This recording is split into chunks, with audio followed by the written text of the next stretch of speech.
સુરત શહેરમાં એક અજીબોગરીબ કિસ્સા સામે આવ્યો, જેમાં કબૂતરની હગાર એટલે કે ચરકના કારણે એક વૃદ્ધનું મોત નીપજ્યું છે.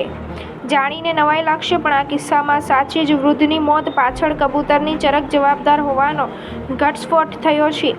વાત જાણે એમ છે કે સુરતમાં 68 વર્ષના એક વૃદ્ધ કબૂતરને રોજ ઘરની અગાસી પર ચણ નાખતા હતા. આ વૃદ્ધને 2 વર્ષ અગાઉ હાઇપર સેન્સિટિવ ન્યુમોનિયા ઇન્ડક્શન થયું હતું. આ ઇન્ફેક્શન કબૂતરની હગાર એટલે કે ચરકને કારણે થયું હોય છે.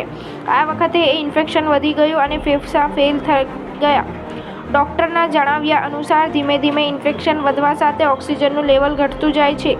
આ વૃદ્ધનું કબૂતરની હગારથી લાગેલા ઇન્ફેક્શનના કારણે મૃત્યુ થયાનું નિદાન કરવામાં આવ્યું છે. નિષ્ણાંત ડૉક્ટરના જણાવ્યા અનુસાર કોઈપણ પ્રકારની એલર્જીથી વ્યક્તિએ ખાસ કાળજી રાખવી જોઈએ.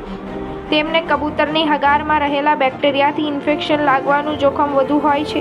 જો કોઈ વ્યક્તિ સતત કબૂતરના સંપર્કમાં હોય અને લાંબા સમયથી ખાંસી આવે તેમજ તાવ અને શ્વાસ લેવામાં તકલીફ હોય તો તાત્કાલિક તપાસ કરાવી નિદાન કરાવવું જોઈએ.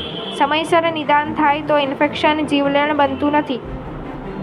સૂત્રોના જણાવ્યા અનુસાર 68 વર્ષના પંકજ દેસાઈ વર્ષોથી કબૂતરને ચણ નાખતા હતા. તેમના ફેફસામાં ઊંડે સુધી ઇન્ફેક્શન ફેલાઈ ગયું હોવાને કારણે મૃત્યુ થયું હોવાનું પ્રાથમિક તારણ કાઢવામાં આવ્યું છે. હગારમાં રહેલા બેક્ટેરિયા ફેફસામાં ફેલાઈ જાય છે. આવા ઇન્ફેક્શનને હાઇપર સેન્સિટિવિટી ન્યુમોનિટિસ કહેવાય છે. કબૂતરની હગારમાંથી બેક્ટેરિયા ફેફસામાં પહોંચી એલર્જી પેદા કરે છે. શરૂઆતમાં તાવ, ખાંસી, શ્વાસની તકલીફ થાય છે. આ ઇન્ક્યુરેબલ ડિસીઝ અને ફાઇબ્રોઇડ ડેવલપ કરે છે. ફાઇનલ ટ્રીટમેન્ટમાં ફેફસા ટ્રાન્સપ્લાન્ટ કરવા પડે છે. કબૂતરને રોજ ચણ નાખતી મહિલા દર્દી વધુ છે. ઇન્ફેક્શન થતાં રોગપ્રતિકારક શક્તિ ઘટે છે.